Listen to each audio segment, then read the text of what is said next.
Patuloy pa ang isinasagawang forced evacuation ng lokal na pamahalaan ng bayan ng La Castellana.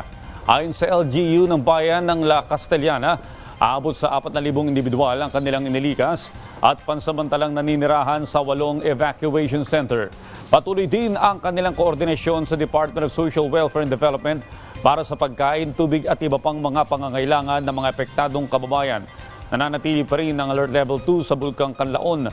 Nananawagan din ng karagdagang tulong ang LGU na La Castellana at maging sa mga karatig bayan dahil sa patuloy ring nadaragdagan ang kanilang mga evacuees.